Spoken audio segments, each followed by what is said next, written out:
السلام علیکم ورحمۃ اللہ وبرکاتہ۔ میں محمد عظمت رضا رضوی نظامی استاد جامعۃ رضا فاطمۃ الزہرا عنصر الگجرات درجہ فضیلت کو بخاری شریف کا درس دینے جا رہا ہوں۔ رب کریم کی بارگاہ میں دعا ہے کہ اپنے حبیب کریم کے صدقے ہم سب کو اعلیٰ ترین کا ذہن عطا فرمائے، قوت حافظہ میں اضافہ فرمائے اور سبوں کو علم نافع عطا فرمائے۔ خلوص و للہیت کے ساتھ ہم سب کو پڑھانے کی توفیق رفیق عطا فرمائے، آمین ثم آمین۔ اللہ رب محمد صلی اللہ علیہ وسلم، نحن عباد محمد صلی اللہ علیہ وسلم۔ اللہم رب اشرح لی صدری ویسر لی امری واحلل عقدۃ من لسانی یفقہوا قولی۔ اللہم رب یسر ولا تعسر وتمم بالخیر وبک نستعین یا فتاح یا فتاح یا فتاح۔ اللہم افتح علینا حکمتک وانشر علینا رحمتک یا ذا الجلال والاکرام۔ اللہم رب یسر ولا تعسر وتمم بالخیر وبک نستعین یا فتاح یا فتاح یا فتاح۔ بسم اللہ الرحمن الرحیم۔ باب کتابت العلم۔ حدثنا محمد بن سلام قال اخبرنا وکیع عن سفیان عن مطرف عن الشعبی عن ابی جحیفۃ قال قلت لعلی هل عندکم کتاب قال لا الا کتاب اللہ او فهم اعطیه رجل مسلم او ما فی هذه الصحیفہ قال قلت وما في هذه الصحيفة قال العقل وفكاك الأسير ولا يقتل مسلم بكافر۔ باب کتابت العلم، علم کی باتیں لکھنا۔ باب کا ترجمہ علم کی باتیں لکھنا۔ ہم سے حدیث بیان کی محمد بن سلام نے، وہ فرماتے ہمیں خبر دی، مجھے خبر دی وکیع نے سفیان کے حوالے سے، وہ روایت کرتے ہیں حضرت مطرف سے، وہ روایت کرتے ہیں حضرت شعبی سے، وہ روایت کرتے ہیں حضرت ابو جحیفہ رضی اللہ تعالی عنہ سے، ٹھیک ہے۔ قال قلت وما فی هذه الصحیفہ قال قلت لعلی کی، ہے نا، میں نے حضرت علی رضی اللہ تعالی عنہ سے پوچھا کیا آپ کے پاس کوئی کتاب ہے؟ فرمایا نہیں، الا کتاب اللہ، صرف کتاب اللہ، یا وہ فہم جو مسلمان کو عطا کی گئی، وہ دانائی، وہ سمجھ جو ایک مسلمان کو عطا کی گئی، یا جو اس صحیفے میں ہے۔ میں نے پوچھا اس میں کیا ہے؟ فرمایا عقل، یعنی دیت کے احکام اور قیدی آزاد کرنے کی ترغیب۔ العقل، دیت کے احکام، وفکاک الاسیر، قیدی آزاد کرنے کی ترغیب، اور یہ ہے کہ کسی مسلمان کو کافر کے بدلے قتل نہ کیا جائے، ٹھیک ہے۔ یہ حدیث شیعوں کے، روافض کی تردید میں ہے۔ شیعہ لوگوں کا گمان ہے کہ رسول اللہ صلی اللہ تعالی علیہ وسلم نے مولائے کائنات مولا علی رضی اللہ تعالی عنہ کو کچھ خاص وحی کے اسرار مکتوب کی شکل میں عطا فرمایا ہے، جس کی کسی کو خبر نہیں۔ اس پر حضرت ابو جحیفہ نے سوال کیا تھا۔ ان کے علاوہ حضرت علی سے یہ سوال قیس بن عباد اور اشتر نخعی نے بھی کیے تھے۔ سب کو یہی جواب ملا کہ میرے پاس کتاب اللہ کے علاوہ کچھ نہیں، اور جو کچھ اللہ تعالیٰ نے ایک عقل مندی اور دانائی مسلمان کو عطا کیا وہ ہے، ٹھیک ہے۔ ہاں ایک بات ہے، صحیفے کی تفصیل میں کچھ زیادتی کہیں کہیں ہے۔ اس صحیفے سے مراد ایک مکتوب ہے جسے مولائے کائنات مولا علی رضی اللہ تعالیٰ عنہ اپنی تلوار کے نیام میں رکھتے تھے، اس میں ان باتوں کے علاوہ اور بھی لکھا ہوا تھا۔ مثلا یہ لکھا تھا مدینہ بھی حرم ہے، جو اللہ کے علاوہ کسی اور کے نام پر ذبح کرے اس پر اللہ کی لعنت، مومن کے خون مساوی ہیں، اس کے ذمے کو پورا کرنے کے لیے ادنا بھی کوشش کرے گا، زکوٰۃ کی مقدار، یہ ساری چیزیں بھی اس مکتوب میں لکھی ہوئی تھیں۔ چونکہ سوال سے یہ مقصود تھا کہ آپ کے پاس کوئی مخصوص کتاب ہے جس میں وہ اسرار ہو جس کی کسی کو خبر نہیں۔ حضرت ابو جحیفہ کے پوچھنے کا یہ مقصد تھا، تو حضرت علی رضی اللہ تعالیٰ عنہ نے فرمایا ایسی کوئی کتاب میرے پاس نہیں، یہ ایک مکتوب ہے مگر اس میں راز کی کوئی بات نہیں، جو سب مسلمان جانتے ہیں وہی باتیں اس میں ہیں۔ ٹھیک ہے، راویوں کو جو یاد رہا بیان کر دیا۔ اسی سے روافظ کے اس قول کی بھی تردید ہو گئی جو کہتے ہیں کہ قرآن مجید محرف ہے، تحریف شدہ ہے، اس میں اعراب بدل دیے گئے ہیں، آیتوں کو آگے پیچھے کر دیا گیا ہے اور اس کے کچھ حصے حذف کر دیے گئے۔ اصل قرآن غیر محرف مکمل حضرت علی کے پاس تھا، جو ان کے بعد دست بدست ائمہ معصومین کے پاس رہا، جسے امام غائب لے کر غار میں غائب ہو گئے کہ اگر حضرت علی کے پاس کوئی اور قرآن ہوتا تو وہ اپنے ان مخصوص معتمدین کو ضرور بتا دیتے۔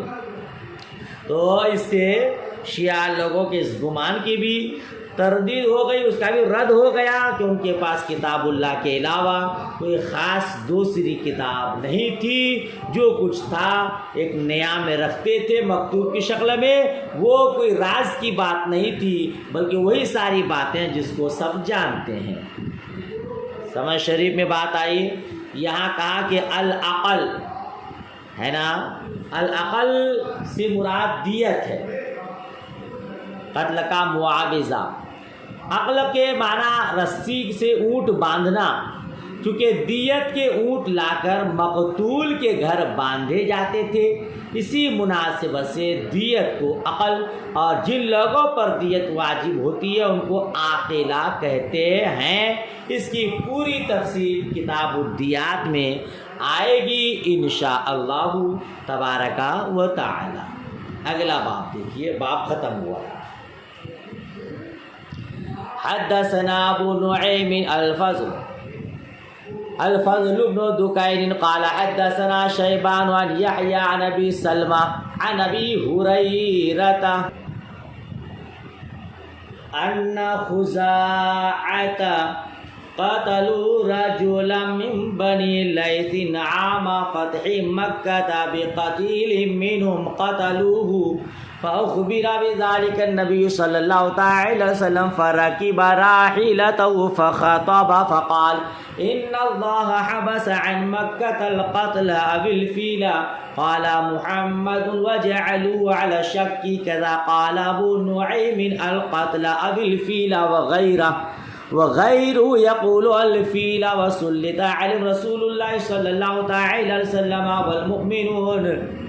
چلے تو ترجمہ دیکھیے۔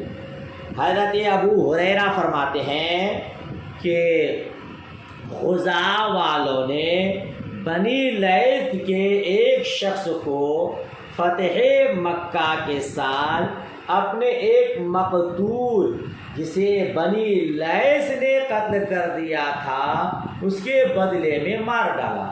اس کی اطلاع، اس کی خبر رسول اللہ صلی اللہ تعالی علیہ وسلم کو کر دی گئی۔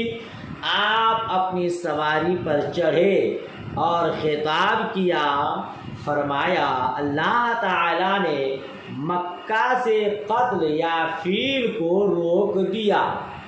محمد راوی کہتے ہیں کہ اسے اسی طرح رکھو جس طرح ابو نعیم نے کہا ہے، قتل یا فیل، یعنی ابو نعیم راوی نے شک کے ساتھ روایت کیا ہے، لہذا اس روایت کو شک ہی کے ساتھ روایت کرنی چاہیے، مگر ان کے علاوہ سب نے فیل کہا ہے۔ اس نے اپنے رسول اور مسلمان کو ان پر غالب کر دیا۔ یاد رکھو مکہ مجھ سے پہلے کسی پر حلال نہیں ہوا اور نہ میرے بعد کسی پر حلال ہوگا۔ میرے لیے بھی ایک گھڑی کے لیے، ایک وقت کے لیے حلال ہوا اور وہ اس وقت حرام ہے۔ اس کا کانٹا نہ توڑا جائے، اس کا درخت نہ کاٹا جائے، اس کی گری پڑی چیز نہ اٹھائی جائے، مگر یہ کہ اسے مالک تک پہنچا دیا جائے۔ ٹھیک ہے، جس کا کوئی عزیز قتل ہو جائے اسے دو میں سے ایک چیز کا اختیار ہے، یا خون بہا لے یعنی قصاص۔ ایسے میں اہل یمن میں سے ایک شخص آیا، عرض کیا یا رسول اللہ صلی اللہ تعالی علیہ وسلم، آپ نے جو کچھ فرمایا مجھے لکھ دیجئے۔ آپ نے فرمایا ابو فلاں کے لیے لکھ دو۔ قریش میں سے ایک شخص نے کہا اس خر کے کاٹنے کی اجازت دیجئے کہ ہم اسے گھروں اور قبروں میں استعمال کرتے ہیں۔ آپ نے فرمایا ہاں اس خر کے سوا باقی درخت کاٹنے ممنوع ہیں۔ ٹھیک ہے، باب کیا تھا؟ کتابت العلم، علمی باتیں لکھنا، علم کی باتیں لکھنا۔ مصطفیٰ کریم صلی اللہ تعالی علیہ وسلم نے فرمایا، دیکھیے پورے باب اس میں کیا تھا کہ بنی خزاعہ والوں نے بنی لیث کے ایک شخص کو فتح مکہ کے سال اپنے ایک مقتول کے بدلے میں کیا کر دیا؟ مار ڈالا۔ حضور کو خبر ملی، حضور نے ارشاد فرمایا کہ مکۃ المکرمہ میں قتل و قتال حرام ہے۔ قتل یا فیل، راوی کو شک ہو گیا، حضور نے قتل کا یا فیل کا، تو وہ شک کے ساتھ ہی روایت کی جائے گی۔ اور کچھ لوگوں نے بغیر شک کے ڈائریکٹ فیل کہا ہے، تو ان لوگوں نے کہا ہے، لیکن صحیح ہے کہ اس کو جیسی روایت ہے ویسی ہی روایت کی جائے۔ بہرحال تو حضور نے کہا کہ مکہ میں قتل و قتال حرام ہے۔ ہاں اگر کوئی کسی کو قتل کر دیا ہے تو اس کے لیے اختیار ہے کہ وہ قصاص لے، جان کے بدلہ جان لے، یا پھر اس کا فدیہ دیت لے لے، اس کے بدلے میں کچھ مال لے لے۔ بقیہ مکۃ المکرمہ میں، حرم شریف میں درخت کاٹنا، گھاس کاٹنا، وہاں کا کانٹا کاٹنا، یہ سب حرام ہے۔ تو پھر ایک شخص نے عرض کیا کہ یا رسول اللہ، اس پھر گھاس کو ہم اپنے گھروں میں رکھتے ہیں، قبروں میں استعمال کرتے ہیں۔ سبحان اللہ، آج ہمارے یہاں بیڑی کا پتا، بیڑی کے کانٹے، اس کی ٹہنیاں قبروں میں رکھتے ہیں، ہے نا؟ تو اسی طرح ایک درخت اذکر تھا، وہ لوگ رکھتے تھے۔ تو مصطفیٰ کریم صلی اللہ تعالی علیہ وسلم نے منع نہیں فرمایا کہ نہیں اس کو تم اپنے گھروں میں نہیں رکھ سکتے، بلکہ مصطفیٰ کریم صلی اللہ تعالی علیہ وسلم نے اس شخص کی گزارش کو قبول کیا اور کہا کہ ہاں اس خر کے علاوہ کسی کو کاٹنا منع ہے، ممنوع ہے، اس خر گھاس کو کاٹ کر اپنے گھروں میں، اپنے قبروں میں رکھ سکتا ہے۔ ٹھیک ہے، تو اس نے کہا کہ جو کچھ آپ نے فرمایا اس کو لکھ دیجئے، تو مصطفیٰ کریم نے لکھ دینے کا حکم دیا۔ اسی ٹکڑے کو باب سے مناسبت ہے۔ ٹھیک، چلیے آگے بڑھیے۔ حدثنا علی بن عبد اللہ قال حدثنا سفیان قال حدثنا عمر قال خبرني وهب بن منبه عن أخيه قال سمعت أبا هريرة يقول ما من أصحاب النبي صلى الله تعالى وسلم أحد أكثر حديثا عنه مني إلا ما كان من عبد الله بن عمرو فإنه كان يكتب تابعه معمر عن همام عن أبي هريرة۔ حضرت ابو ہریرہ رضی اللہ تعالی عنہ فرماتے ہیں، اصحاب رسول میں سے کوئی شخص مجھ سے زیادہ حضرت عبداللہ ابن عمرو رضی اللہ تعالی عنہ کے علاوہ حدیث روایت کرنے والا نہیں، وہ لکھ لیتے اور میں نہ لکھتا بلکہ اسے یاد کر لیتا، ہے نا۔ اس کو تابع معمر، یعنی اسی روایت کی پیروی حضرت معمر نے حمام سے کی ہے، حضرت ابو ہریرہ رضی اللہ تعالی عنہ کے حوالے سے۔ کیا سمجھ میں آیا؟ اس حدیث سے یہ بات سمجھ میں آئی کہ حدیث لکھنے کی شروعات عہد رسالت ہی سے ہے۔ صحابہ کرام حدیث لکھ لیا کرتے تھے، اس میں سے حضرت عبداللہ بن عمر، حضرت عبداللہ بن عمر نہیں ہے، حضرت عبداللہ بن عمر رضی اللہ تعالیٰ عنہما نے حضور نبی مکرم صلی اللہ تعالیٰ علیہ وسلم سے حدیث لکھنے کی اجازت مانگی، حضور نے اجازت دے دی، اس لیے وہ لکھا کرتے تھے اور زبانی بھی یاد کرتے تھے۔ انہوں نے فرمایا کہ میں نے 1000 حدیثیں یاد کی ہیں، مگر اس کے باوجود حضرت ابو ہریرہ رضی اللہ تعالیٰ عنہ سے 5000 حدیثیں، 5300 حدیثیں مروی ہیں، اور ان سے 800 حضرات نے حدیث حاصل کی، اور عبداللہ بن عمر سے صرف 700 مروی ہیں، روایت ہیں۔ اس کا سبب یہ ہے کہ یہ کچھ دن طائف میں رہے اور پھر مصر جا بسے تھے، اور اس کے علاوہ عبادت میں زیادہ وقت گزارتے تھے، وہاں اس کا موقع کم تھا۔ شارحین نے ایک سبب یہ بھی لکھا ہے کہ حضرت عبداللہ بن عمرو کو اہل کتاب کی کچھ کتابیں مل گئی تھیں، وہ اس کا مطالعہ کرتے، لوگوں سے بیان کرتے، اسی لیے تابعین کی ایک جماعت نے ان سے حدیث اخذ کرنا ترک کر دیا تھا، اور حضرت ابو ہریرہ مدینہ طیبہ ہی میں رہتے تھے، جو اس زمانے میں علم حدیث کے شائقین کا مرجع اعظم بنے ہوئے تھے، اور حضور نبی مکرم صلی اللہ تعالی علیہ وسلم ان کا حافظہ اتنا قوی فرما دیا تھا، جو سنتے کبھی نہ بھولتے۔ ابھی حدیث آگے آ رہی ہے، اس لیے حضرت عبداللہ بن عمرو کے پاس لکھنے کے باوجود اتنا ذخیرہ نہ جمع ہو سکا جو ان کے حافظے میں موجود تھا، رہ گیا۔ حضرت ابو ہریرہ کا یہ فرمانا کہ وہ مجھ سے زیادہ حدیث والے ہیں، یہ انہوں نے اپنے اندازے کے مطابق فرمایا۔ ان کا اندازہ یہی تھا کہ میں صرف یاد رکھتا ہوں، اور وہ لکھ بھی لیتے ہیں اور زبانی بھی یاد کرتے ہیں، تو ان کے پاس زیادہ حدیثیں ہوں گی۔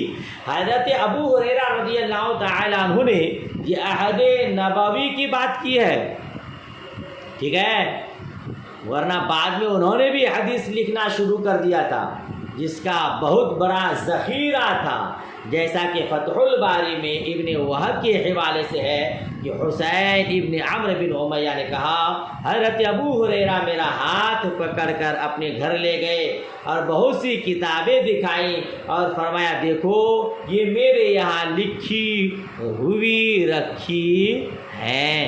اس حدیث سے ثابت ہوتا ہے کہ حضور نبی مکرم صلی اللہ علیہ وسلم کے عہد مبارک میں احادیث کا لکھنا شروع ہو چکا تھا۔ اس کے علاوہ اور بھی طریقوں سے ثابت ہے نا، جس سے یہ معلوم ہوتا ہے کہ احادیث کا اخذ کرنا اور لکھنا مصطفیٰ کریم صلی اللہ تعالی علیہ وسلم ہی کے زمانے سے تھا۔ بات ختم ہوئی اسی کے مناسبت کہ کتابۃ العلم میں یہ حدیث ہے، تو صحابہ کرام نے بھی حدیث لکھا ہے، ٹھیک ہے۔ چلیے اگلی روایت دیکھیے، اگلی حدیث دیکھیے کیا ہے۔ حدثنا يحيى بن سليمان قال حدثني ابن وهب قال اخبرني يونس عن ابن شهاب عن عبيد الله بن عبد الله عن ابن عباس قال لما اشتد بالنبي صلى الله تعالى عليه وسلم وجعه قال ائتوني بكتاب اکتب لکم کتابا لا تضلوا بعده قال عمر ان النبي صلی اللہ تعالی علیہ وسلم غلبه الوجع وعندنا کتاب اللہ حسبنا فاختلفوا وكثر اللغط قال قوموا عني ولا ينبغي عندي التنازع فخرج ابن عباس يقول إن الرزية كل الرزية ما حال بين رسول الله صلى الله عليه وسلم وبين كتابه. ترجمہ دیکھیے. حضرت عبداللہ ابن عباس رضی اللہ تعالیٰ عنہ فرماتے ہیں جب رسول اللہ صلی اللہ تعالیٰ علیہ وسلم کی بیماری بڑھ گئی تو فرمایا لکھنے کا سامان لاؤ، میں تمہیں ایک دستاویز لکھوا دوں، اس کے بعد تم نہیں بھٹکو گے. حضرت عمر فاروق اعظم رضی اللہ تعالیٰ عنہ نے عرض کیا رسول اللہ صلی اللہ تعالیٰ علیہ وسلم پر بیماری کا غلبہ ہے، ہمارے پاس اللہ کی کتاب کافی ہے. لوگوں میں اختلاف رائے پیدا ہو گیا اور شور مچ گیا، آوازیں بلند ہونے لگی. آپ نے فرمایا میرے یہاں سے چلے جاؤ، میرے یہاں سے چلے جاؤ، یہاں لڑنا جھگڑنا مناسب نہیں.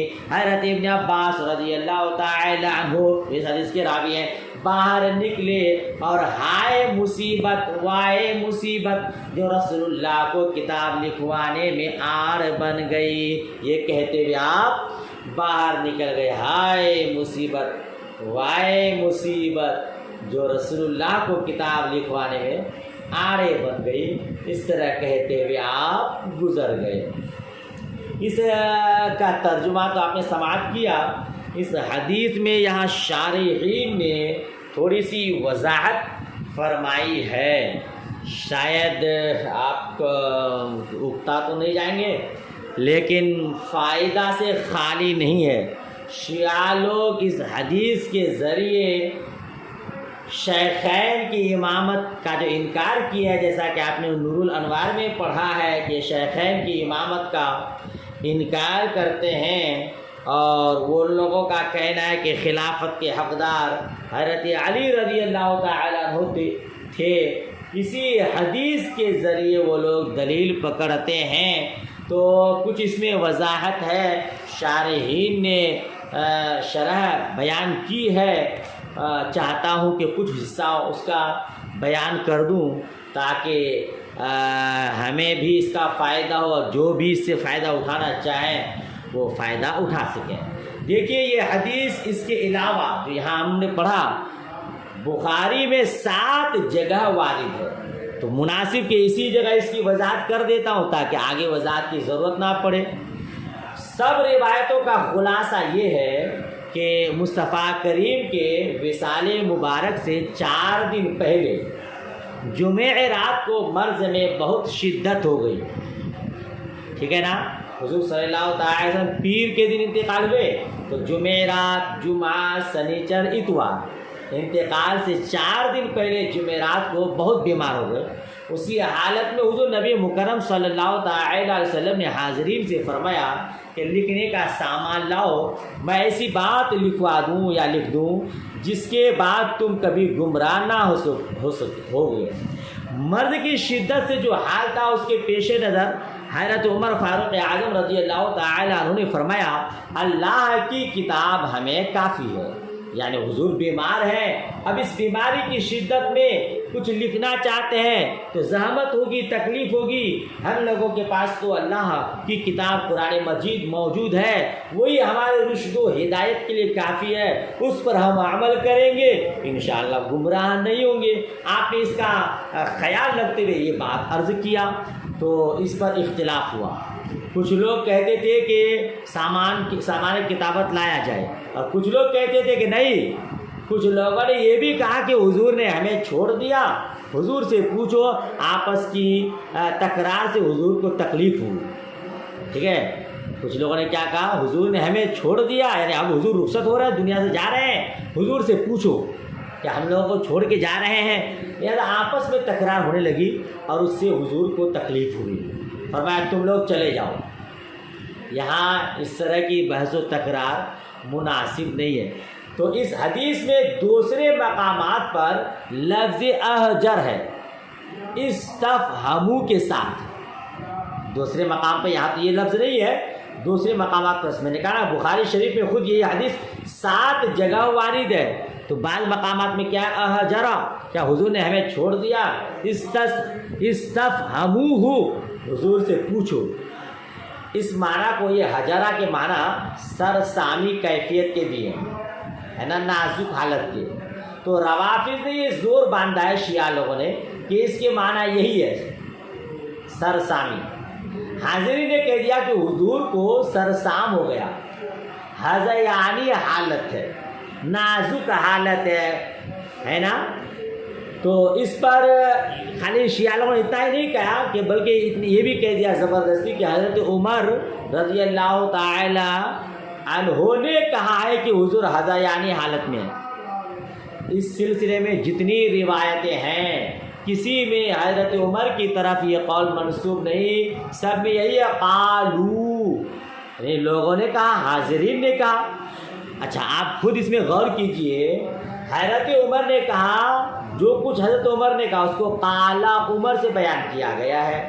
اگر یہ بھی قول ہذیانی ہے، سرسام ہے، یہ بھی قول اگر کس کا ہوتا ہے تو عمر کا ہوتا تو قالا عمر کہتے، لیکن کسی روایت میں قالا عمر و حجرا ایسا نہیں ہے۔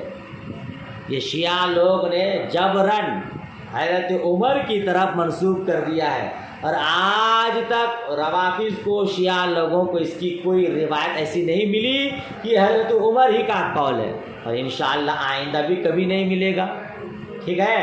تو حجرہ کا لفظ دوسری روایت میں ہے اور اس کے معنی ہذیان کے ہیں یا چھوڑنے کے ہیں، کہ کیا حضور نے ہم کو چھوڑ دیا؟ آپ نے ہجرت کا معنی پڑھا نا، تو حجرہ کا لفظ ہے، اور شیعہ لوگوں نے اس کا معنی کیا لے لیا؟ ہذیانی حالت۔ حالانکہ اس کے آگے استفہموہ بھی ہے، حضور سے پوچھو، استفہموہ حضور سے پوچھو، جس پر ہذیانی کیفیت طاری ہو اس سے پوچھا جا سکتا ہے۔ بالکل نازک حالت ہو، غشی کی حالت ہو جائے تو کیا اس سے کوئی بات پوچھی جا سکتی ہے؟ صحابہ کرام پوچھ رہے کیا حضور نے ہمیں چھوڑ دیا، ان سے پوچھو تو، حضور سے پوچھو تو صحابہ کرام حاضرین حضور سے پوچھنے کو کہہ رہے ہیں۔ اگر ہذیانی حالت ہوتی تو پوچھنے کے لیے نہیں کہا جاتا، لہذا ماننا پڑے گا کہ مانا یہ ہے کہ کیا حضور نے ہم لوگوں کو چھوڑ دیا، کیا حضور کا آخری وقت ہے، اسی لیے کچھ لکھنا چاہتے ہیں، سمجھ رہے ہیں؟ یہ مطلب تھا۔ تو حضرت عمر نے کیا کہا کہ ہم لوگوں کے پاس کتاب ہے، لہذا حضور کو تکلیف دینے کی ضرورت نہیں ہے نا۔ تو یہ حضور نے جو کچھ لکھنا چاہا وہ یا کہ حضرت عمر فاروق اعظم رضی اللہ تعالیٰ عنہ کے مشورہ کو قبول کیا گیا اور لکھنے سے باز آ گئے، سمجھ رہے ہیں آپ؟ حضور صلی اللہ علیہ وسلم لکھنا چاہ رہے تھے، حضرت عمر فاروق اعظم نے مشورہ دیا کہ ہمارے پاس کتاب ہے، کتاب اللہ، لہذا اس پر عمل کرنا کافی ہے، حضور کو تکلیف دینے کی ضرورت نہیں۔ ایسا نہیں کہ حضرت عمر فاروق اعظم رضی اللہ تعالیٰ عنہ نے روک ہی دیا، سمجھ رہے ہیں؟ اچھا، تو شیعہ لوگ یہ کہتے ہیں کہ حضرت عمر فاروق اعظم رضی اللہ تعالیٰ عنہ نے لکھنے سے روک دیا، حضور صلی اللہ تعالی وسلم حضرت علی کے متعلق لکھنا چاہ رہے تھے، یعنی یہ لکھنا چاہ رہے تھے کہ میرے بعد علی خلیفہ ہے، مگر عمر نے منع کر دیا، نعوذ باللہ۔ حالانکہ حضرت عمر فاروق اعظم نے منع نہیں کیا بلکہ مشورہ دیا، اور مصطفیٰ کریم کو ان کا مشورہ پسند آ گیا اور آپ رک گئے۔ اگر یہ مانیں کہ حضرت عمر رضی اللہ تعالیٰ عنہ نے منع فرما دیا تو بہت ساری خرابیاں لازم آئے گی، سمجھ رہے ہیں؟ پہلی خرابی تو یہ کہ حضرت عمر کہ اس عرض کتاب اللہ حسبنا کے بعد بھی اگر اس حکم کی تعمیل فرض تھی تو جب کہ یہ خطاب خاص حضرت علی سے تھا تو انہوں نے کیوں اس کی تعمیل نہیں کی؟ حضرت علی، شیعہ لوگ جیسے کہتے ہیں کہ حضرت علی ہی سے خطاب تھا، حضرت علی ہی کے لیے کچھ لکھنا تھا، حضرت عمر نے منع کر دیا تو حضرت علی کو تو اس حکم کی تکمیل کرنی تھی۔ یہ اعتراض لازم ہے۔ دوسرا اعتراض یہ کہ حضور صلی اللہ تعالی وسلم نے دوبارہ کیوں نہیں فرمایا کہ ہاں بھائی لاؤ کوئی بات نہیں، میں جو بھی حالت میں ہوں میں لکھ ہی دوں گا، نہیں فرمایا۔ تیسرا اعتراض یہ لازم آئے گا کہ اس وقت حضرت عمر کا بغرض غلط خوف تھا، تو اس کے بعد 4 دن تک حضور حیات ظاہری کے ساتھ رہے، حضرت عمر کے جانے کے بعد کیوں نہیں لکھوا دیا؟ حضرت علی کو ان کے جانے کے بعد لکھوانا چاہیے تھا۔ چوتھا اعتراض یہ لازم آئے گا کہ حضور اقدس صلی اللہ تعالی علیہ وسلم نے فرض تبلیغ کی ادائیگی میں کوتاہی کی، بلکہ لازم آئے گا کہ پورا دین امت تک نہیں پہنچایا، ہے نا؟ لازم آئے گا نا۔ اچھا، 5ویں خرابی لازم آئے گی کہ پورا دین امت کو زبانی سکھا دیا، تو کیا رکاوٹ پیش آئی کہ اس اہم بات کو بھی زبانی ہی نہ فرمایا؟ بھائی لکھوا نہیں سکتے تھے تو حضور فرما دیتے، ارشاد فرما دیتے، مگر حضور نے فرمایا بھی نہیں۔ اور 6ٹھی خرابی لازم آئے گی کہ دین ناقص رہ گیا، اور اللہ تبارک و تعالیٰ کا ارشاد ہے الیوم اکملت لکم دینکم، ہے نا؟ تو رب فرماتا ہے کہ دین میں نے مکمل کر دیا، اور یہاں کچھ باتیں لکھنا رہ گئی تو معلوم ہوا کہ دین ناقص رہ گیا، تو اس کے خلاف لازم آئے گا۔ سمجھ شریف میں بات آ رہی ہے؟ بات اصل یہ ہے، یہ سب ہوائیاں صرف عداوت فاروق اعظم رضی اللہ تعالی عنہ میں اڑائی جا رہی ہیں۔ شیعہ لوگوں کو ان سے عداوت ہے، ورنہ جو منصف بھی حضرت فاروق اعظم رضی اللہ تعالی عنہ کے مرتبے سے واقف ہے، وہ اس کا تصور بھی نہیں کر سکتا کہ حضرت فاروق اعظم نے سرکار رسالت پناہ صلی اللہ تعالی علیہ وسلم کو منع فرمایا، جبکہ حضرت فاروق اعظم رضی اللہ تعالی عنہ سرکار کے وزیر ہیں۔ مصطفیٰ کریم نبی مکرم صلی اللہ تعالی علیہ وسلم کا ارشاد ہے، ترمذی شریف کی حدیث ہے، ما من نبی الا ولہ وزیران من اہل السماء ووزیران من اہل الارض، اما وزیرائی من اہل السماء فجبرائیل ومیکائیل، واما وزیرائی من اہل الارض فابو بکر و عمر۔ ہر نبی کے 2 وزیر آسمان والوں میں سے ہیں، 2 وزیر زمین والوں میں سے ہیں۔ میرے آسمان والوں میں 2 وزیر جبرائیل و میکائیل ہیں، اور زمین والوں میں ابو بکر و عمر ہے۔ اللہ اللہ، وزیروں کا یہ حق ہے کہ اپنی رائے پیش کریں۔ یہاں بھی حضرت عمر فاروق اعظم نے بحیثیت وزیر اپنی رائے عرض کر دی، جسے حضور نے قبول فرما لی، بات ختم ہو گئی۔ اور یہ کوئی پہلا ہی موقع نہیں، 25 مواقع ہیں۔ جو کچھ فاروق اعظم نے عرض کیا اسی کے مطابق حکم الہی نازل ہوا۔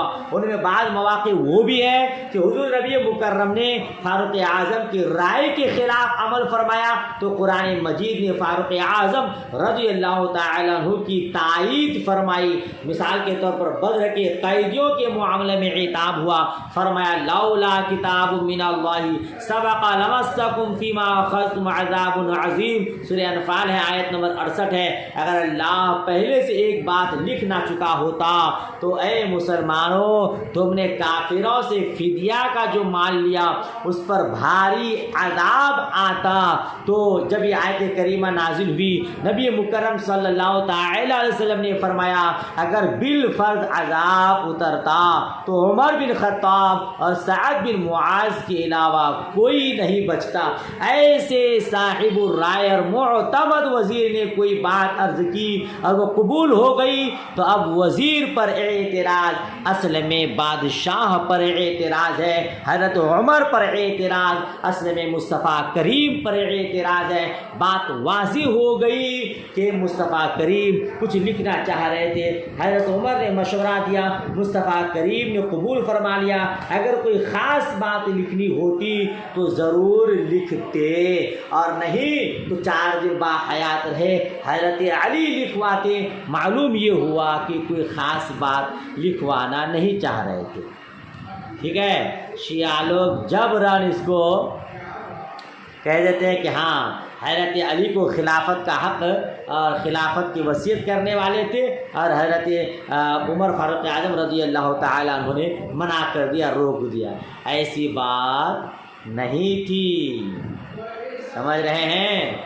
اچھا، آخر میں حدیث کا آخری ٹکڑا ہے کہ حضرت ابن عباس رضی اللہ تعالیٰ عنہما یہ کہتے لکھے ہوئے ہائے مصیبت وائے مصیبت، ہے نا آخری ٹکڑا. تو حضرت ابن عباس کا یہ کہنا کہ بڑی مصیبت ہے، ان کا یہ ذاتی جذباتی تاثر ہے. ان سے علم و فہم اور دیانت میں حضرت عمر حضرت علی بدرجہ بڑھے ہوئے ہیں. ان حضرات کے مقابلے میں ابن عباس کی بات بالاتفاق مرجوح ہے. حضرت عمر فاروق اعظم رضی اللہ تعالی عنہ نے حالات کے پیش نظر مصطفیٰ کریم کو مشورہ دیا اور مصطفیٰ کریم نے مشورہ قبول فرما لیا. اگر ایسی کوئی بات ہوتی تو اتنے بڑے عدالت کے شہنشاہ اس بات سے مصطفیٰ کریم کو نہیں روکتے. اور حضرت علی رضی اللہ تعالیٰ عنہ نے بھی کہیں صراحت نہیں کی ہے، کہیں ارشاد نہیں فرمایا ہے، کہیں ان کا یہ قول نہیں ملتا ہے کہ ہاں حضور صلی اللہ تعالی وسلم مجھے خلافت دینے والے تھے. بلکہ آپ دیکھیں خلفائے راشدین کی سوانح حیات، ان کے آپس میں کیسی محبت تھی، ایک دوسرے پر کیسے جان لٹانے پر آمادہ ہوتے تھے اور کیسے ایک دوسرے کو اپنے حق پر مانتے تھے. لہذا ان پر یہ تبرہ اور اس طرح کی نفس کا کام ہے، اچھے لوگوں کا کام نہیں. چلیے بہرحال بات ختم ہو گئی، شاید کچھ باتیں آگے بڑھ گئی اور سبق آپ کا لمبا ہو گیا. اگلا باب دیکھیے، باب العلم والعزة باللیل.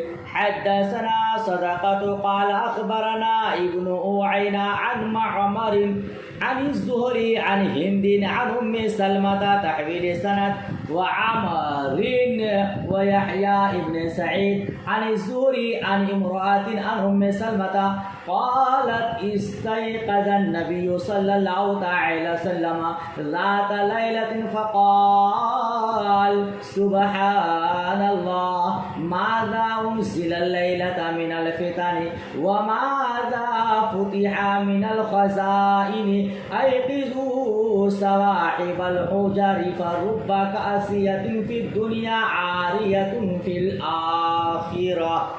ترجمہ دیکھیے. سیدہ ام سلمہ رضی اللہ تعالی عنہا فرماتی ہیں رسول اللہ صلی اللہ تعالی علیہ وسلم ایک رات نیند سے بیدار ہوئے تو فرمایا سبحان اللہ.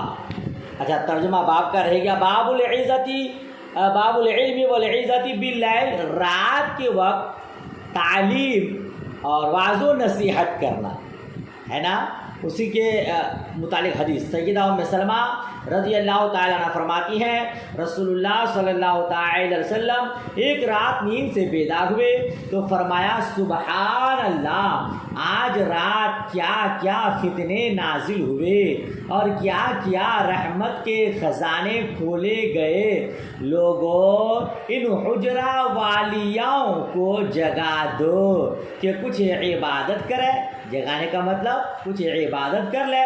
بہت سی لباس والی ایسی ہیں کہ قیامت میں ننگی ہوں گی. اللہ اکبر کبیرہ. یہ حدیث حجرے والیوں سے مراد کون ہے؟ حضور صلی اللہ تعالی علیہ وسلم نے رات کو واعظ و نصیحت فرمائی، فتنے کھولے گئے، خزانے کھولے گئے. یاد رکھیے گا فتنوں سے مراد عذاب ہے اور خزائن سے ہر خیر مراد ہے، خواہ وہ دینی ہو یا دنیاوی ہو. ٹھیک ہے نا. حجرے والیوں سے مراد ازواج مطہرات ہیں. یہاں خطاب حضرت ام سلمہ رضی اللہ تعالی عنہا سے ہے، اس لیے کہ اغلب یہ ہے کہ انہی کی باری کی رات تھی. ٹھیک ہے. اور ام سلمہ کی تخصیص اس لیے فرمائی کہ وہی سامنے تھی. اور آپ جانتے ہیں کوئی بھی عمل خیر ہو اس پر پہلے خود عمل کرنا چاہیے اور اپنے اہل و عیال سے کرانا چاہیے، پھر دوسروں کو عمل کرانا چاہیے. کیا معلوم ہوا؟ باب تھا باب العلم والعظت باللیل، رات کے وقت تعلیم اور واعظ و نصیحت کرنا۔ دیکھیے رات میں سوتوں کو جگا کر واعظ و نصیحت مستحب ہے، خصوصاً جب کوئی پریشان کن یا مسرت آفرین بات ہو، حیرت انگیز بات پر سبحان اللہ یا اللہ کا کوئی بھی ذکر کرنا مستحب ہے۔ رات میں آنکھ کھلے تو یاد الہی کرنا مستحب ہے، ٹھیک ہے؟ اسی لیے تو سونے کی دعا اللہم بسمک اموت و احیا، اور سو کر بیدار ہو تو فوراً اللہ کا ذکر کرے، الحمدللہ الذی احیانا بعد ما اماتنا والیہ النشور۔ یہ سب مستحبات میں سے ہیں۔ دینی پیشوا کو چاہیے کہ اپنے متعلقین کو ایسے شر سے، ایسے برائی سے جس کا خطرہ ہو آگاہ کرے اور بچنے کی تدبیر بتائے۔ آخری حصہ کیا ہے؟ فربا کاسیۃ فی الدنیا عاریۃ فی الآخرہ۔ مراد یہ ہے کہ بہت سی وہ عورتیں ہیں جو دنیا میں عیش و عشرت سے رہتی ہیں، وہ عموماً اعمال صالحہ سے غافل رہتی ہیں، اسی لیے بطور عذاب آخرت میں ننگی رہیں گی۔ یا اس سے مراد خاص وہ عورتیں ہیں جو دنیا میں ایسا باریک لباس پہنتی ہیں جس سے جسم کی اور بال کی رنگت جھلکتی ہے، انہیں آخرت میں ننگا رکھا جائے گا، جیسا کہ آج کل عمومی طور پر یہی ہو رہا ہے۔ جب باریک لباس پہننے والیوں کا یہ حال ہے تو غور کیجئے گا، جو عورتیں ننگے سر، ننگے گردن، ننگی کلائیوں، ننگے پنڈلیوں کے ساتھ بازار میں گھومتی پھرتی ہیں، ان کا کیا حال ہوگا؟ اللہ کا کرم آپ محترمات پر ہے، ماشاءاللہ پردہ نشین ہے، اور میں آپ سے گزارش کروں گا کہ ہمیشہ پردے کا خیال رکھیے گا، ورنہ آپ کالج اور اسکول والیوں کو دیکھ کر یا دنیاوی تعلیم یافتہ محترمات کو دیکھ کر آپ اپنا لباس اس طرح کریں گے تو یاد رکھیے گا حدیث کی مصداق پھیریں گے۔ حدیث میں ہے بہت سی ایسی عورتیں جو دنیا میں کپڑا پہنتی ہے وہ آخرت میں ننگی ہوں گی، لہذا جو نیم برہنہ گھومتی ہے ان کا یہی حال ہوگا۔ اللہ کی پناہ، اللہ پاک آپ کو اپنے علم پر عمل کرنے کی توفیق اور رفیق عطا فرمائے، اور حدیث مصطفیٰ پر عملی طور پر زندگی گزارنے کی توفیق رفیق عطا فرمائے، آمین ثم آمین۔ باب کے متعلق ایک ہی حدیث تھی، اگلا باب دیکھیے، باب الثمر بالعلم۔ حدثنا سعید بن عفیر قال حدثني الليث قال حدثني عبد الرحمن بن خالد بن مسافر عن ابن شهاب عن سالم وابي بكر بن سليمان بن ابي حاتم ان عبد الله بن عمر قال صلى الله تعالى قال صلى لنا النبي صلى الله تعالى عليه وسلم العشاء في آخر حياتي فلما سلم قام قال أرأيتكم ليلتكم هذه فإن رأس 100 سنة منها لا يبقى ممن هو على ظهر الأرض أحد۔ اللہ اکبر۔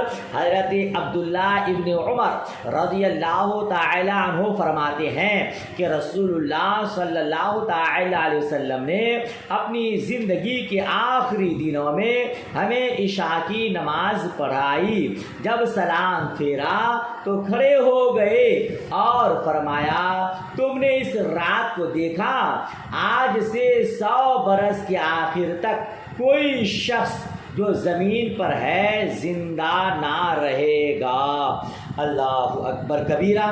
حدیث کا مفہوم کیا ہے؟ یہ تو ترجمہ ہوا۔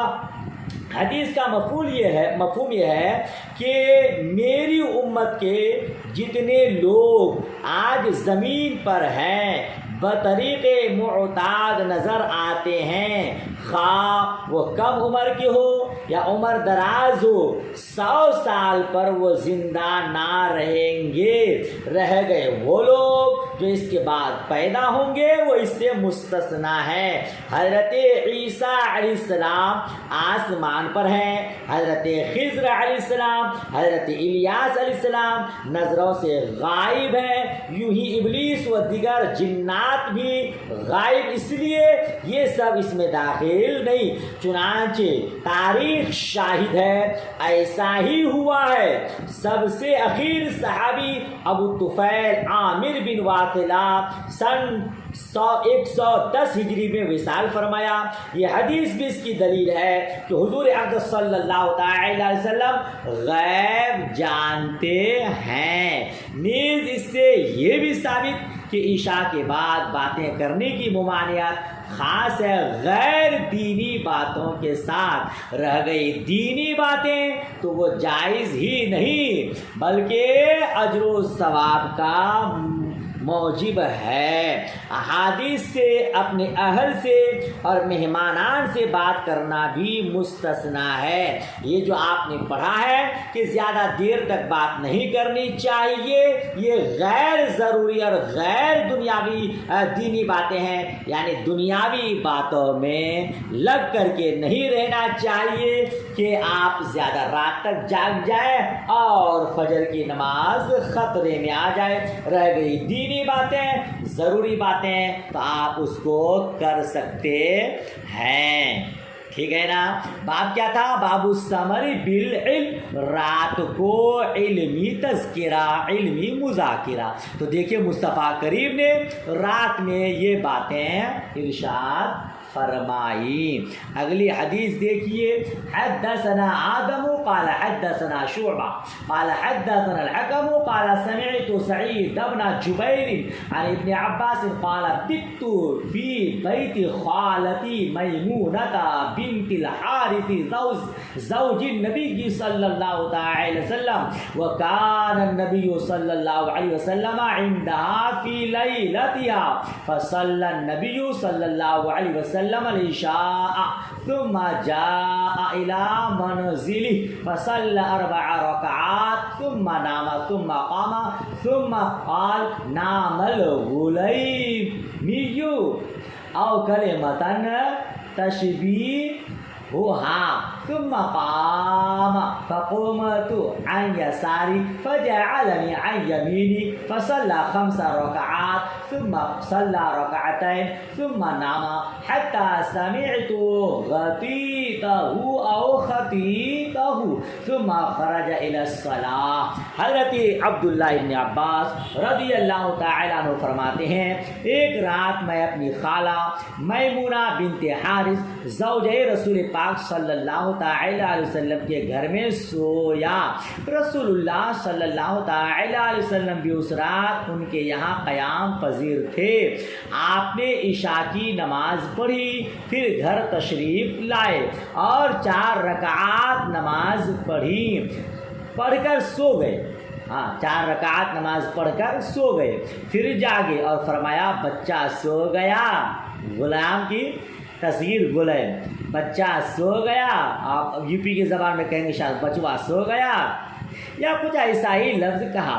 پھر نماز کے لیے کھڑے ہو گئے اور میں بائیں جانب کھڑا ہو گیا، آپ نے دائیں جانب کر لیا اور 5 رکعتیں ادا فرمائی، پھر اس کے بعد 2 رکعتیں سنت فجر پڑھی، پھر آپ سو گئے یہاں تک کہ آپ کے خراٹوں کی آواز سنی، پھر نماز فجر کے لیے باہر تشریف لے گئے۔ یعنی حضرت عبداللہ بن عباس رضی اللہ تعالی عنہ فرماتے ہیں کہ ایک رات میں اپنی خالہ میمونہ کے یہاں سو رہا تھا، حضور رات کو جاگے اور آپ نے 4 رکعت نماز پڑھی اور 4 رکعت عشاء کی نماز یعنی فرض ادا کیے، پھر آپ سو گئے اور پھر اٹھے تو کہا کہ بچہ سو گیا یا اسی طرح کا کوئی جملہ کہا۔ پھر حضرت عبداللہ ابن عباس فرماتے ہیں میں بھی اٹھا اور میں حضور کے بائیں جانب کھڑا ہو گیا، حضور مجھ کو دائیں جانب کر دیے۔ مسئلہ یاد رکھیے گا، جب امام صاحب ہو کوئی تنہا ہو اور ایک نمازی اس کے ساتھ آ جائے مقتدی، اب بعد جماعت نماز پڑھنا چاہیں تو مقتدی کو بائیں نہیں کھڑا ہونا ہے بلکہ دائیں جانب کھڑا ہونا ہے اور بائیں جانب امام صاحب رہیں گے۔ تو حضرت عبداللہ ابن عباس فرماتے ہیں کہ مجھ کو دائیں جانب کر دیے۔ حضور نے 5 رکعات نماز پڑھی، تو 5 رکعات پھر کون سی نماز پڑھی؟ یعنی 2 رکعت سنت پڑھی اور 3 رکعت وتر پڑھی، 5 ہو گئی۔ پھر حضور صلی اللہ تعالی علیہ وسلم کیا کیے؟ ثم صلی رکعتین، پھر 2 رکعت نماز پڑھی، یعنی فجر کی 2 رکعت سنت پڑھی۔ پھر آپ سو گئے، یہاں تک کہ آپ کے خراٹے کی آواز ہے، یعنی آپ مکمل طور پر سو گئے۔ پھر آپ نماز فجر کے لیے بیدار ہوئے اور نماز فجر کے لیے باہر تشریف لائے۔ فجر کی سنت گھر میں پڑھنا اولا ہے، بہتر ہے، افضل ہے، مستحب ہے۔ اس لیے رسول پاک صلی اللہ تعالی علیہ وسلم فجر کی سنت اپنے گھر میں پڑھے اور فجر کی فرض نماز کے لیے آپ مسجد تشریف لے گئے۔ بہرحال باب تھا رات کو علمی تذکرہ، تو مصطفیٰ کریم صلی اللہ تعالی علیہ وسلم نے رات کے وقت یہ ساری باتیں فرمائی، علمی تذکرہ کیا۔ لہذا رات کے وقت عشاء کی بات گفتگو کرنا ممنوع ہے، مگر دنیاوی گفتگو، اگر دینی باتیں ہو، ضروریات والی باتیں ہو تو آپ کر سکتے ہیں۔ بلکہ حد یہ کہ اگر کوئی شر والی بات ہو تو آپ اپنے گھر والوں کو، اپنے اڑوس پڑوس کو اس سے آگاہ کریں تاکہ خود بھی شر سے بچیں، دوسروں کو بھی بچا سکیں۔ اللہ تبارک و تعالی ہم سب کو عمل کی توفیق رفیق عطا فرمائے۔ آج کا سبق یہیں تک، اچھے سے یاد کیجئے گا، مجھ گنہگار کو دعائے خیر میں یاد رکھیے گا۔ اللہ پاک ہم سب کو اپنے علم کے مطابق عمل کرنے کی توفیق رفیق عطا فرمائے۔ آمین ثم آمین۔